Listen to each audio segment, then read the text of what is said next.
5장의 세 번째 동영상 강의를 시작하겠습니다. 앞에서 create table 하면서 이 애트리뷰트의 타입을 지정하는 것에 대해서 말씀을 드렸습니다. 이 타입이 그 애트리뷰트의 값의 타입, 즉 그 애트리뷰트에 올 수 있는 값의 종류, 범위를 나타내는 거죠. 애트리뷰트에 올 수 있는 값의 범위, 종류를 그 애트리뷰트의 도메인이라고 그렇게 불렀습니다. 그래서 이 타입에 의해서 도메인이 지정이 되는 거죠. 자, 우리가 관계 데이터 모델을 배울 때 이 관계 데이터 모델에 그 구조가 있고 그 구조가 이제 표처럼 표현이 되죠. 그 표에 대해서 이제 각 열을 정의하는 것이 이제 크리에이트 테이블의 각 열에 대한 정의에 대해서 지금 설명을 드렸던 거고, 그 다음에 그 데이터 모델의 또 하나의 중요한 요소가 뭐냐면 제약 조건이었죠. 이 제약 조건을 크게 보면 이제 두 종류로 나눌 수 있는데, 모델 고유의 어떤 필수적으로 모든 테이블들이 만족해야 되는 필수적인 그런 제약 조건이 있고, 그 다음에 사용자가 필요에 의해서 추가로 정의해 줄 수 있는 이런 제약 조건이 있고, 이렇게 두 가지로 구분된다 이렇게 얘기했고요. 이 모델 어떤 그 고유의 정의는 아까 말씀드렸던 이 도메인이 그 열에 올 수 있는 타입에 대한 거기 때문에 그 열에 대한 어떤 타입에 대한 정의죠. 그렇기 때문에 이 그 릴레이션의 정의에 의해서 만족해야 될 제약 조건, 그래서 그걸 도메인 제약 조건 이렇게 얘기했고요. 그다음 그게 말고 또 이제 세 가지 기본적인 모델 고유의 제약 조건이 있는데, 그게 뭐냐면 지금 여기 나와 있는 키 제약 조건, 엔터티 제약 조건, 참조 무결성 제약 조건, 이렇게 세 가지가 있다 이렇게 얘기를 했습니다. 키 제약 조건은 키 값은 중복되면 안 된다. 왜냐하면 식별 기준으로 사용해야 되기 때문에. 그래서 키 값은 서로 다른 값을 가져야 된다. 중복되는 값을 가지면 안 된다. 이게 키 제약 조건이었고, 그 다음에 엔티티 무결성 제약 조건이라고 하는 게 있었어요. 이 엔티티 무결성 제약 조건은 기본 키에 대한 제약 조건인데, 기본 키는 키이기 때문에 중복되는 값을 가지면 안 된다라고 하는 것 외에 또 하나의 추가적으로 늘 값을 가지면 안 된다라고 하는 제약 조건을 가지고 있는데, 요 늘 값을 가지면 안 된다, 요게 엔티티 무결성 제약 조건이다 이렇게 얘기했습니다. 그 다음에 또 하나가 참조 무결성 제약 조건이라고 하는 게 있었어요. 이 참조 무결성 제약 조건은 외래키가 만족해야 될 제약 조건이죠. 외래키는 다른 테이블에 있는 기본 키 값을 참조하기 위해서 사용하는 것이 외래키입니다. 그래서 이 외래키가 뭐를 만족해야 되느냐 하면 다른 테이블의 기본 키로 존재하는 값을 가져야 된다. 다른 테이블의 기본 키로 존재하는 값을 가져야 된다. 아니면 늘 값을 가질 수 있다. 이렇게 이제 참조 무결성 규칙에 대해서 배웠습니다. 그럼 우리가 테이블을 만들 때, 크리에이트 테이블을 만들 때 그 열의 기본적인 열과 그 열의 데이터 타입 외에 요 세 가지 제약 조건도 명시를 할 수가 있어야 되는데, 요거 어떻게 명시하느냐? 엔터티 무결성 규칙은 프라이머리 키를 지정해주면 바로 그 프라이머리 키가 바로 만족해야 될 조건이 엔티티 무결성 제약 조건이니까 그 테이블의 엔티티 무결성 제약 조건이 정의가 되는 것이고요. 그 다음에 외래 키를 지정해 주게 되면 그 테이블이 만족해야 될 참조 무결성 제약 조건을 지정하게 되는 거죠. 이 키 제약 조건은 기본 키 외에도 유니크 키 이런 것들이 키 제약 조건을 선언하게 되는 거죠. 자, 그래서 크리에이트 테이블 문에서 이 세 가지 제약 조건을 어떻게 선언하느냐라고 하는 것에 대한 이제 추가 설명을 이제 드리도록 하겠습니다. 그리고 이어서 이제 사용자 정의를 어떻게 하는가 하는 것에 대한 설명이 나와 있습니다. 자, 그래서 제약 조건을 크리에이트 테이블 문에서 어떻게 지정하는가. 자, 우선 이제 아까 나왔던 이 도메인에 대해서, 애트리뷰트의 도메인에 대한 이제 제약 조건에 대해서 조금 더 보충 설명이 나와 있네요. 애트리뷰트의 도메인은 그 애트리뷰트의 데이터 타입을 선언해주면 그게 바로 그 애트리뷰트가 만족해야 될 도메인에 대한 제약 조건을 주는 거죠. 이 도메인의 이 애트리뷰트의 타입을 주면서 추가적으로 애트리뷰트의 디폴트 값을 줄 수 있습니다. 요 이따가 이제 예제를 보시겠습니다만, 요 디폴트 값은 뭐냐면 어떤 애트리뷰트의 어떤 필요에 의해서 디폴트 값이 필요할 경우에, 디폴트 값을 필요로 할 경우에 요 값을 사용하겠다라고 하는 디폴트 값을 지정해 주는 겁니다. 여기 이따가 설명드릴 참조 무결성 제약 조건과 연관이 있는데요. 그래서 어쨌거나 그 애트리뷰트에 어떤 상황이 되면 디폴트 값을 부여하고 싶을 때 하는 것이 요 디폴트 값입니다. 그래서 애트리뷰트를 선언하면서 디폴트라고 한 다음에 그 디폴트 값을 주면 그 애트리뷰트의 디폴트 값이 이제 명시가 되는 겁니다. 예제 한번 보고 올까요? 뒤에 보시면, 예, 앞에 나왔던 employee 테이블과 department 테이블 뭐 이런 테이블들에 대해서 조금 더 이제 추가적인 그런 이제 내용을 담은 새로운 크리에이트 테이블 문이 나와 있는데요. 예, 그 앞에 있던 employee 테이블 문, 크리에이트 테이블 문을 이제 조금 더 보완한 새로운 크리에이트 테이블 문이 되겠습니다.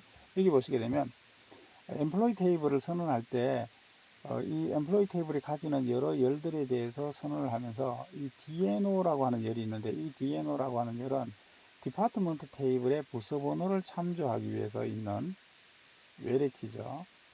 자, 여기서 보시면 이 DNO가 정 참조할 것이 없을 경우에는 디폴트 값을 갖도록 그렇게 하고 싶다 라고 할 경우 이 DNO라고 하는 이 열의 디폴트 값을 명시할 수 있는데, 그건 어떻게 하면 되느냐면 이 DNO라고 하는 애트리뷰트에 대해서 정의하면서 여기 지금 데이터 타입이 있고, 그리고 끝에 보시면 디폴트 한 다음에 1 이렇게 주시게 되면 이 열의 디폴트 값을 1로 하겠다, 이런 이제 의미가 됩니다. 그 밑에 이제 디파트먼트 테이블에 보시게 되면 MGR SSN, 이 부서의 관리자 사원 번호에 해당하는 애트리뷰트죠. 이 애트리뷰트에도 디폴트 값을 주고 싶다, 그럴 경우에 디폴트 한 다음에 이렇게 디폴트 값을 주면 됩니다. 이게 문자 타입의 경우에는 싱글 쿼테이션으로 묶어줍니다. 더블 쿼테이션으로 문자열을 쓰는 그런 언어들이 있는데 SQL에서는 이 더블 쿼테이션을 사용하지 않습니다. 싱글 쿼테이션으로 문자열을 나타냅니다. 그래서 어쨌거나 문자열이기 때문에 싱글 쿼테이션으로 묶여 있는 것이고, 앞에 숫자 1이라는 것은 정수 타입이기 때문에 숫자로 이제 주어진 거죠. 어쨌거나 디폴트 값을 주고 싶을 경우에는 열에 대한 정의에 이 뒷부분에 디폴트 값을 이렇게 명시해 줄 수 있습니다. 자, 앞으로 다시 돌아갑니다.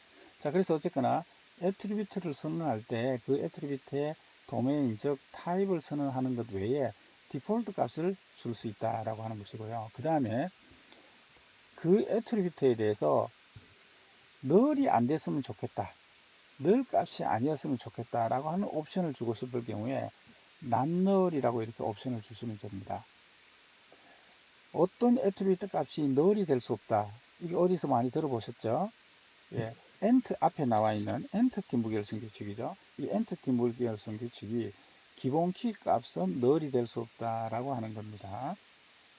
그런데 우리가 프라이머리 키 이렇게 기본 키로 지정하면 그 열은 널이 될 수 없다라고 하는 옵션을 안 줘도 기본 키는 널이 될 수 없다는 엔티티 무결성 규칙 때문에 널이 안 됩니다.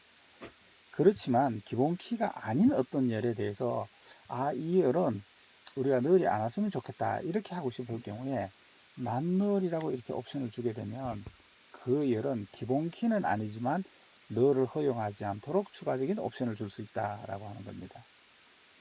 그 다음에 어떤 열에 대해서 체크절이 올 수 있는데, 요건 앞에서 말씀드렸던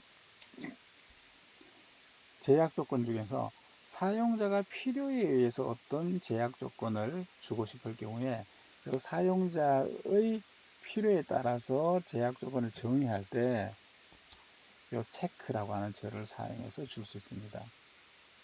뭐 뒤에 이제 다시 얘가 나오겠습니다만, 예를 들어서 이 D 넘버라고 하는 열을 하나 선언을 하고 있습니다.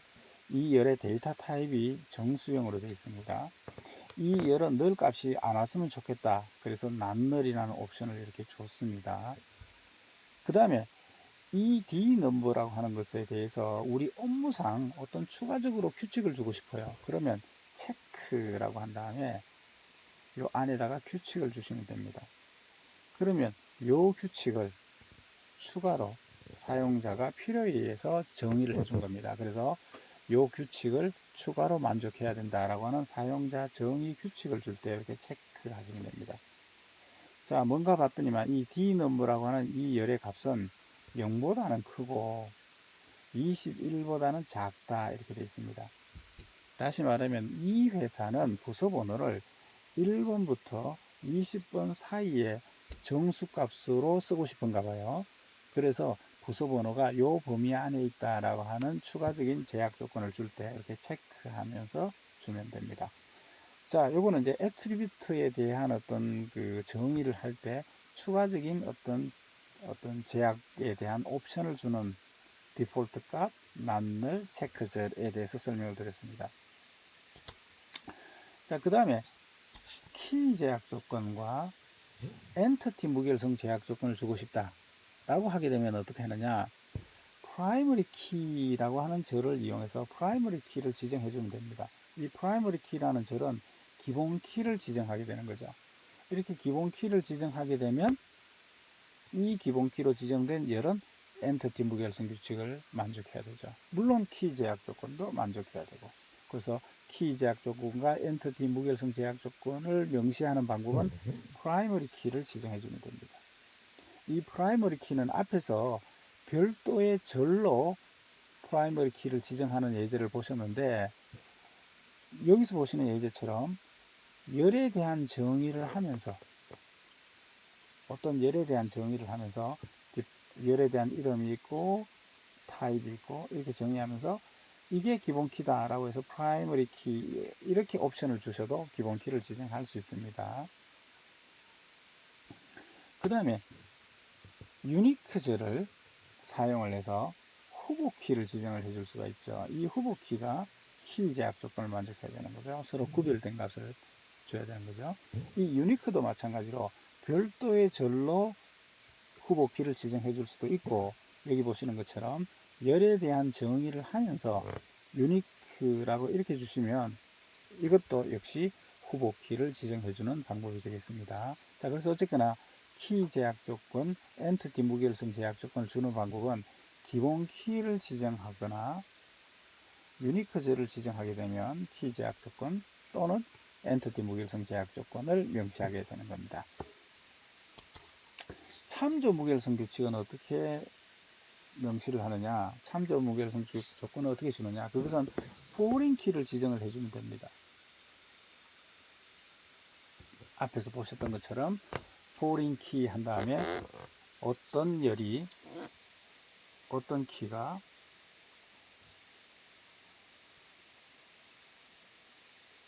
다른 테이블에 기본 키를 참조한다. 그랬을 때 얘를 외래 키로 지정을 해주면 됩니다. 그러면 이 외래 키가 만족해야 될 제약 조건이 뭐냐면 참조 무결성 제약 조건입니다. 이 참조 무결성 제약 조건의 경우에 이 외래 키가 다른 참조되는 테이블에 있는 값을 가져야 되는 거죠. 없는 값을 주면 참조할 수가 없죠. 그렇기 때문에 반드시 참조되는 테이블에 있는 값을 가져야 됩니다. 근데 이 외래 키의 경우에 다른 테이블에 있는 값을 잘 참조하고 있었는데,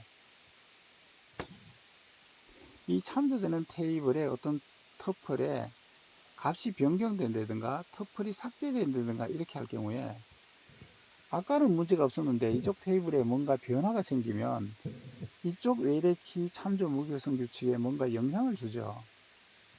자, 이렇게 외래키에 영향을 주는, 다시 말하면 참조 무결성 규칙에 영향을 주는 이 참조되는 테이블에 어떤 변화가 있을 때 이 변화를 어떻게 할 거냐, 세 가지 옵션이 있다고 얘기했습니다. 이 참조되는 테이블에 내가 참조하고 있기 때문에 얘를 삭제하면 안 되잖아요. 혹은 값을 바꿔버리면 안 되잖아요. 그래서 얘를 변화시킬 때, 삭제할 때 내가 참조 무결성 규칙에 위배가 되는 이런 상황이 생기면 안 되니까 삭제를 못하게,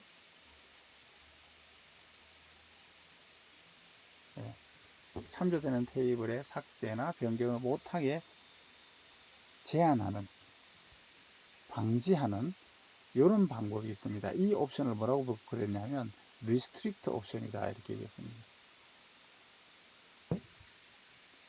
이렇게 할 수도 있고, 혹은 다른 값으로 바꾸도록 할 수가 있습니다.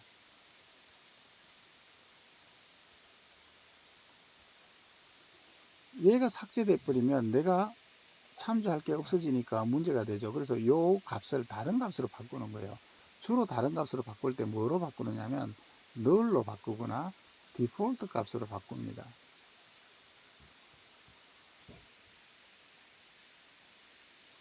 그래서 아까 이제 디폴트가 뭐다라고 하는 옵션이 이제 지정이 되어 있었던 거죠. 그 다음에 또 하나는 연쇄적으로 같이 삭제하거나 수정하는 겁니다. 이걸 이제 캐스케이드 옵션이다 이렇게 부릅니다.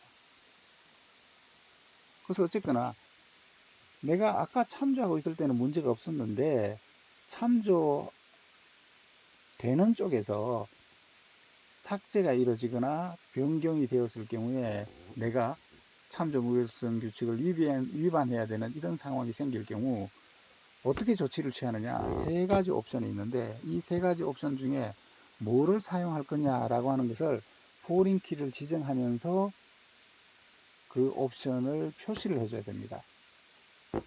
그 표시를 어떻게 해주느냐, 만약에 내가 삭제를 못하게 제한을 두고 싶다 라고 그러면 아무 옵션도 안 주면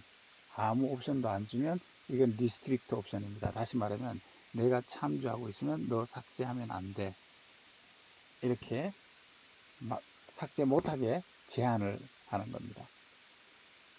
그게 아니고 다른 값으로 바꾸고 싶다라고 할 경우에는 포린 키를 지정하면서 혹시 참조 무결성 규칙을 위반해야 되는 상황이 생기면 다른 값으로 바꿔달라고 하는 옵션을 주면 됩니다. 그 옵션을 어떻게 주면 되느냐면 set null 이렇게 주면 null 값으로 바꿔달라 이런 뜻이고요. set default 이렇게 하게 되면 디폴트 값으로 바꿔달라고 하는 옵션이 됩니다. 만약에 연쇄 동작을 하고 싶다, 얘가 삭제되면 나도 삭제되고 얘가 변경되면 나도 변경되고 따라서 연쇄적으로 동작하고 싶다라고 할 경우에는 캐스케이드 옵션을 주시면 됩니다. 자, 요런 이제 참조 무결성 규칙을 위반하게 되는 상황은 언제 발생되느냐면 참조되는 테이블에 터플이 삭제되거나 갱신될 때 발생하는 거죠. 그래서 삭제될 경우 on delete 시, 갱신될 경우 on update 시, 이 두 가지 케이스에 대해서 이 옵션 중에 뭐를 사용할 것이냐, 이 옵션 중에 뭐를 사용할 것이냐 라고 하는 것을 on delete 시에 무슨 옵션을 사용하고 on update 시에 무슨 옵션을 사용하고 이렇게 옵션을 주시면 됩니다. 네, 설명이 좀 복잡했는데 예제를 가지고 설명드리겠습니다. 뒤에 있는 예제를 보시면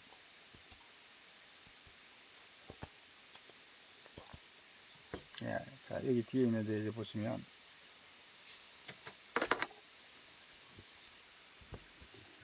엠플로이 테이블에서 DNO가 사원의 근무 부서인데, 근무 부서 번호인데, 부서 테이블에 부서 번호를 참조하고 있는 외래키예요. 그래서 얘를 외래키로 지정했습니다. foreign key DNO references department D number 이렇게 외래키로 지정을 했습니다. 자, 이렇게 지정하면서 아무 옵션도 없으면 혹시 내가 참조하고 있는 사원 번호가 삭제되거나 갱신될 경우에 삭제나 갱신을 못하게 제한을 겁니다. 근데 만약에 사원 번호가 삭제가 될 경우에 내가 다른 옵션을 사용하고 싶다. 그럴 경우에는 on delete 시 set default 이렇게 해놨으면 내가 참조하던 부서 번호가 삭제가 되면 내 외래키, 즉 DNO죠. 내 외래키의 값을 set default, 디폴트 값으로 바꿔달라 이런 뜻입니다. 디폴트 값이 여기 선언을 되어 있죠. 그래서 무조건 이 디폴트 값으로 내가 참고하고 있던 번호가 5번이다. 그럼 5번이 삭제되면 그 5번은 무조건 1번으로 디폴트 값으로 쭉 바꿔주는 겁니다. 만약에 null 값으로 바꾸고 싶다. 그러면 이 경우에 set null 해주시면 되는 겁니다. 자, 요건 이제 delete 시에 그렇고 on update 시에는 역시 set null 또는 set default 할 수 있는데 여기서는 cascade라는 옵션을 사용했네요. 그러니까 내가 참조하던 번호, 예를 들어서 5번이 50번으로 바뀌었다. 그러면 내가 참조하던 이 DNO 값을 50으로 따라서 바꿔달라. 그게 이제 캐스케이드 옵션입니다. 그래서 on delete 시에 어떻게 하겠다, on update 시에 어떻게 하겠다, 이렇게 옵션을 주실 수 있습니다. 예를 들어서 이제 이쪽에 있는 테이블 예를 들어 보시면 디파트먼트 로케이션에 대한 예제인데, 이 디파트먼트 로케이션에서는 부서 번호와 부서 위치가 기본 짝을 이루고 기본 키를 이루고 있고요. 이 기본 키의 컴포넌트인 D 넘버가 외래키예요. 부서 테이블의 부서 번호를 참조하고 있어요. 이 경우에는 보시면 on delete 시 cascade, on update 시 cascade, 딜리트든지 업데이트든지 캐스케이드 옵션을 쓰고 있네요. 다시 말하면 부서 테이블의 부서 번호가 삭제되면 나도 삭제하는 것이고, 부서 테이블의 부서 번호가 갱신되면 나도 갱신하는 것이고, 이런 식으로 on delete 시, on update 시에 어떤 식으로 할 것이냐라고 하는 옵션을 주시면 됩니다. 다시 앞으로 돌아가겠습니다. 자, 그래서 어쨌거나 이 foreign key를 통해서 뭐를 지정하게 되느냐면 참조 무결성 규칙을 지정하게 되어 있는데, 이때 이 참조 무결성 규칙을 위반하는 이런 경우가 생길 경우에 어떤 옵션을 줄 것이냐라고 하는 옵션을 이렇게 on delete 시에, on update 시에 set null, set default, cascade 이런 옵션을 지정해 줄 수가 있습니다. 자, 그 다음에 앞에서 말씀드렸던 사용자가 필요에 의해서 추가로 정의하는 사용자가 정의해주는 제약 조건,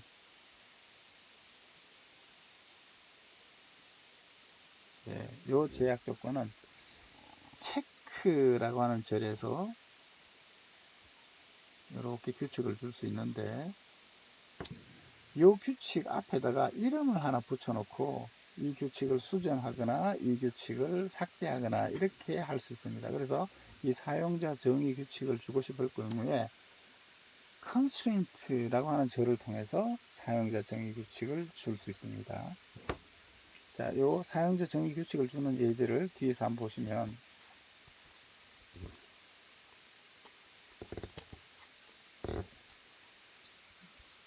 체크라고 하는 절을 이용해서 사용자 정의 규칙을 줄 수 있습니다.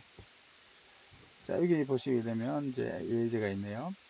자, 예를 들어서 어떤 열에 규칙을 주고 싶다라고 했을 때 체크한 다음에 괄호하고 규칙을 주시면 됩니다. 이 규칙은 보면 dpt create date라고 하는 열이 있어요.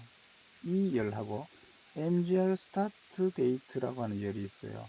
이 두 개의 열들에 대한 규칙인데, 얘가 커야 한다.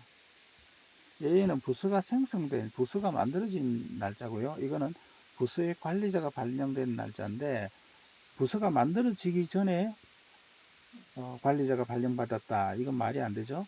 예, 그래서 요건 커야 된다라고 하는 이런 이제 사용자 정의 규칙이 체크절에서 이렇게 주어진 예를 보실 수 있습니다.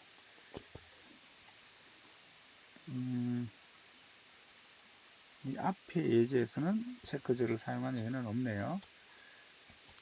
자, 어쨌거나 여기까지 해서 크리에이터 테이블 문에서 제약 조건을 명시하는 방법에 대해서 이제 설명을 드렸습니다. 설명이 좀 이제 좀 복잡할 수 있는데 나중에 실습을 통해서 여러분들이 직접 크리에이터 테이블을 문장을 자꾸 이제 해보시면서 여러 가지 옵션들을 줘보면 아마 이 문장들을 이해하시는데 아마 많은 도움이 될 겁니다. 이렇게 해서 크리에이터 테이블 문에 대해서는 일단 마치고요. 이렇게 테이블이 만들어지게 되면 그 다음에는 그 테이블을 터플을 인서트, 딜리트, 업데이트하고 거기에 들어있는 데이터를 검색하고 할 수 있죠. 이렇게 인서트, 딜리트, 업데이트 검색하는 문장을 데이터를 조작한다라고 해서 데이터 매니플레이션 랭귀지 DML이라고 그렇게 얘기하죠. 그래서 이 DML 중에서 먼저 검색하는 것을 먼저 이제 배우게 되는데요. 자, 이번 동영상 강의를 마치고 다음번 동영상 강의에서 이제 테이블이 만들어져 있으면 만들어져 있는 이 테이블의 데이터를 검색하는 DML 문장에 대해서 배우도록 하겠습니다. 이번 동영상 강의를 일단 마치겠습니다.